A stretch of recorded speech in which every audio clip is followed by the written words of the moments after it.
તો ગુજરાત કોંગ્રેસમાં આંતરિક વિખવાદ સ્પષ્ટ દેખાઈ રહ્યો છે। જુનિયર નેતાઓ અને સિનિયર નેતાઓ વચ્ચેનો અણબનાવ જોવા મળી રહ્યો છે। પાર્ટીમાં અંદરો અંદર સિનિયર અને જુનિયર નેતાઓ વચ્ચે ખેંચતાણ ચાલી રહી છે અને તેનો બોલતો પુરાવો છે ગ્યાસુદ્દીનના આ વિવાદિત વાક્યો, જેમણે કોંગ્રેસના સિનિયર નેતાઓ માટે કટુ વાક્યો કહ્યા હતા। ગ્યાસુદ્દીને કોંગ્રેસના સિનિયર નેતાઓને કોંગ્રેસની ઘોર ખોદી નાખી છે અને એક હથ્થું શાસન કર્યું તેમ કહ્યું। પોતાની બેઠક ન જીતનારા તેઓ નેતાઓ લોકસભાની વાત ન કરે તેવું તેમણે જણાવ્યું।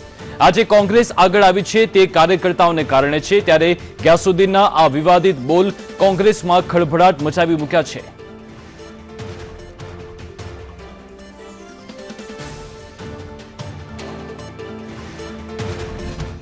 युवा नेतृत्व अमित चावड़ा और परेश धानाणी नेतृत्व में कम से कम આપણે 15 સીટો ગુજરાતમાં જીતવા જઈ રહ્યા છીએ અને આપણે જીતવાના। ખાલી આપણાવાળા સરખા રહે ને થોડું તો બીજું કંઈ કરવાની જરૂર નથી।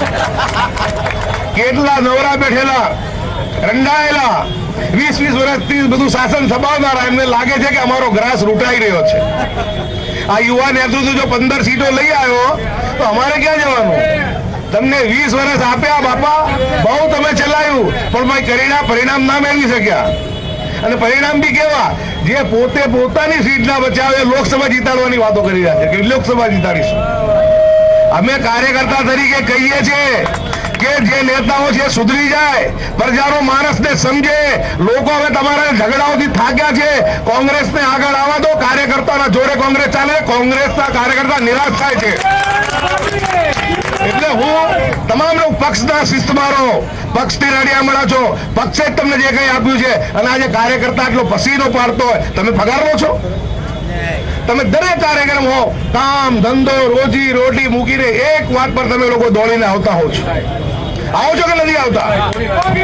અને પાછા કાર્યકર્તાનો પાકીટ ચોરાઈ જાય, આખો મહિનાનો પગાર મોબાઈલ જાય। એટલે કાર્યકર્તાઓની મહેનત પર હવે પાણી ફેરવાનું બંધ કરો। કોંગ્રેસ કોઈ નેતાઓના બાપની જાગીર નથી, કોંગ્રેસ કાર્યકર્તાઓની છે।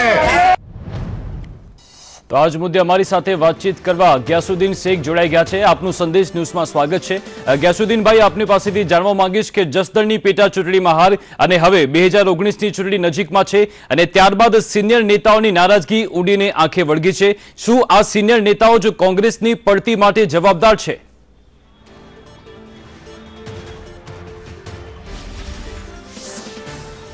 જસદણની હાર એ કોંગ્રેસની હાર નથી, એ જીત ભારતીય જનતા પાર્ટીની જીત નથી થઈ। એ જીત થઈ છે કુંવરજીભાઈ બાવળિયાની। 80,000 કોળી સમાજના મતદારો એમની સાથે જ રહ્યા। જસદણની સીટ 50,000 મતોથી વધુથી હારે એવી પરિસ્થિતિ હતી, પરંતુ તમામ નેતાઓ અને ખાસ કરીને યુવા નેતૃત્વે જે મહેનત અને જે પ્રયાસો કર્યા, એટલે અમે 70,000 કરતાં વધુ મત ત્યાં લઈને આવ્યા અને ફક્ત 19,000 મતોથી કુંવરજીભાઈ બાવળિયા જીત્યા। એટલે એ જીત સરકારની જીત હતી। એ જીત જે હતી, જે સરકારના જોડે બાવળિયા સાહેબ લડ્યા, એ એમની પર્સનલ જીત હતી। એટલે અમારું સ્પષ્ટ માનવું છે કે એનાથી કોઈ ફરક પડવાનો નથી। અમારી વાંગણી ને લાગણી એક જ છે કે યુવા નેતૃત્વને જ્યારે રાહુલ ગાંધીજીએ જવાબદારી સોંપી છે અમિતભાઈ ચાવડા અને પરેશભાઈ દાનાણીને, ત્યારે અમિતભાઈ ચાવડા અને પરેશભાઈ દાનાણી પણ સિનિયર નેતાઓનું માન સન્માન પૂર્ણ રીતે જાળવે અને સિનિયર નેતાઓ જે છે એ સિનિયર નેતાઓ યુવા નેતૃત્વને સમર્થન કરે। કેમ કે અત્યારે આપણા માટે કટોકટીનો સમય છે, જ્યારે સમગ્ર દેશની અંદર ભાજપ વિરુદ્ધનો જુવાળ ફાટી નીકળ્યો છે। કોંગ્રેસ 2019ની અંદર રાહુલજીને વડાપ્રધાન બનાવવા માટેના જ્યારે પ્રયાસો થઈ રહ્યા છે અને ગુજરાતની અંદર પણ ઓછામાં ઓછી 15થી વધુ લોકસભા સીટો કોંગ્રેસ પક્ષ જીતે એમ છે, એવા સમયની અંદર શીર્ષ નેતૃત્વગણ એ નવા નેતાઓ હોય કે સિનિયર નેતાઓ હોય, હું તમામને કહેવા માંગુ છું કે આ પાર્ટી કોઈ 7 કે 5 નેતાઓની જાગીર નથી। આ પાર્ટી કોંગ્રેસના લાખો કાર્યકર્તાઓની પાર્ટી છે। ગામે ગામ કાર્યકર્તાઓ છે, 22 વર્ષથી સત્તાની બહાર બેઠા છે, ત્યારે કામ ધંધો બગાડીને હજારો પોલીસ કેસોનો સામનો કરીને પોલીસની માર ખાઈને ભાજપની સામે આંદોલનો કરવા અને કાર્યક્રમો કરવા અને લોકોના જે છે પ્રાણ પ્રશ્નોને વાચાવવા માટે કોંગ્રેસના કાર્યકર્તાઓ કામ કરતા હોય, ત્યારે નેતાગીરી ભેગી મળી એક થઈને કામ કરે તો હું માનું છું ગુજરાતની અંદર કોંગ્રેસ બહુમતી સીટો જીતીને આવવાની છે અને રાહુલ ગાંધીજી દેશના વડાપ્રધાન બનવાના છે। બિલકુલ, હું એ જ પૂછવા માંગુ છું કે કયું કારણ છે કે સિનિયર નેતાઓ અને યુવાઓ વચ્ચે આ ખટરાગ જોવા મળી રહ્યો છે? આપે જેમ વિડીયોમાં કહ્યું છે કે 20 વર્ષથી આ લોકો સત્તામાં નથી આવી શક્યા અને નવરા બેઠા છે, કયા કારણથી આ ખટરાગ જોવા મળી રહ્યો છે?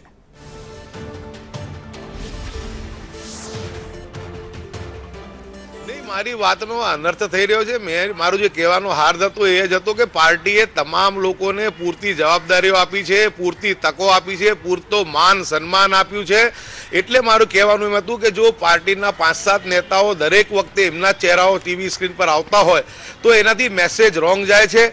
એના માટે જો પાર્ટીના સિનિયર નેતાઓની ભાવના સારી હતી કે કોંગ્રેસ પક્ષ વધુ બેઠકો જીતે, એના માટે એ લોકો ભેગા થયા હતા, વિચાર મંથન કર્યું હતું. પરંતુ કાર્યકર્તાઓનું અને મારું માનવું એમ છે કે એના માટેનો પ્લેટફોર્મ એ ગુજરાત પ્રદેશ કોંગ્રેસ સમિતિ છે. અને અમુક 5-7 નેતાઓ નહીં પણ સમગ્ર શીર્ષ નેતૃત્વ ભેગું થાય અને ભેગું થયા પછી વિચાર મંથન કરે. 5-7 લોકોના અલગ ભેગા થવાથી એના મીડિયાને પણ અલગ મેસેજ જાય છે અને લોકો અને કાર્યકર્તાઓના હવે જુસ્સાની પર અસર પડે છે. એટલે અમારી માંગણી એક જ છે કે રાહુલજી જે રીતના યુવાનોને સમર્થન આપી રહ્યા છે, જે પીઢ નેતાઓ છે, અનુભવી નેતાઓ છે, એમનો ઉપયોગ કરી રહ્યા છે. આપ જુઓ કે રાજસ્થાનની અંદર સચિન પાયલોટજીને ત્યાંના રાજસ્થાન પ્રદેશ અધ્યક્ષ બનાવ્યા અને જ્યારે મુખ્યમંત્રી બનાવવાની વાત આવી ત્યારે પીઢ આગેવાન અને સિનિયર નેતા અશોક ગેહલોતજીને બનાવ્યા અને યુવા નેતા જે હતા એમને સચિન પાયલોટજી એમને ઉપમુખ્યમંત્રી બનાવ્યા. એટલે રાહુલ ગાંધીજી યુવાનોને પૂરતો તક આપવા માંગે છે અને જે સિનિયર નેતાઓ છે એમને પૂરતો સન્માન અને એમના અનુભવનો લાભ લેવા માંગે છે.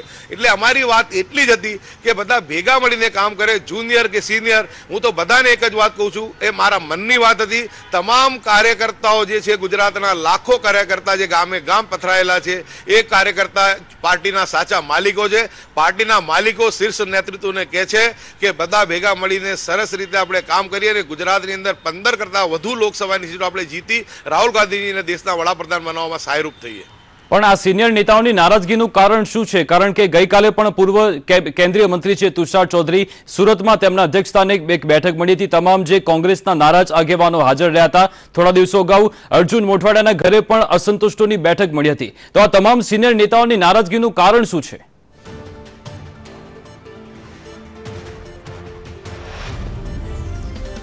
સિનિયર નેતાઓની નારાજગી નથી, એ લોકો બી પાર્ટીના હિત માટે જ ભેગા થયા હતા. પરંતુ અમે જે વાત કરી તમને કે એક પ્લેટફોર્મ હોવો જોઈએ કે ગુજરાત પ્રદેશ કોંગ્રેસ સમિતિ પર હોય મીટિંગ, તમામ શીર્ષ નેતૃત્વ હોય, નહીં કે 2-5-7 લોકો હોય, એનાથી મેસેજ રોંગ જાય છે. બાકી જે સિનિયર નેતાઓ ભેગા થયા હતા એ પાર્ટીને લોકસભામાં જીત મળે એ માટેની એક વિચાર મંથન કરવા માટે ભેગા થયા હતા. પરંતુ જે વિઝ્યુઅલ સામે આવ્યા એમાં જે 5-7 લોકો કે જ્યારે પણ કોઈ પાર્ટીમાં વિવાદ થાય ત્યારે 5-7 ચહેરાઓ જ દેખાતા હોય, એનાથી કાર્યકર્તાનો મનોબળ તૂટે છે અને કાર્યકર્તાના જુસ્સાની પર અસર આવે છે. એટલે મીડિયામાં પણ ખોટો મેસેજ ના જાય, કાર્યકર્તામાં ખોટો મેસેજ ના જાય. એટલે યુવા નેતૃત્વ અને સિનિયર નેતૃત્વ ભેગા મળીને વિચાર મંથન કરે. 2 કલાક માટે નહીં, 3 દિવસ ભેગા થાય, 3 દિવસ વિચાર મંથન કરે. પાર્ટીને મજબૂત કરવા માટે ભેગા થવું જ જોઈએ. અને ભારતીય જનતા પાર્ટીનો કારબો પરાજય અહીંયા ગુજરાતમાં મળવાનો છે, સમગ્ર દેશમાં મળવાનો છે.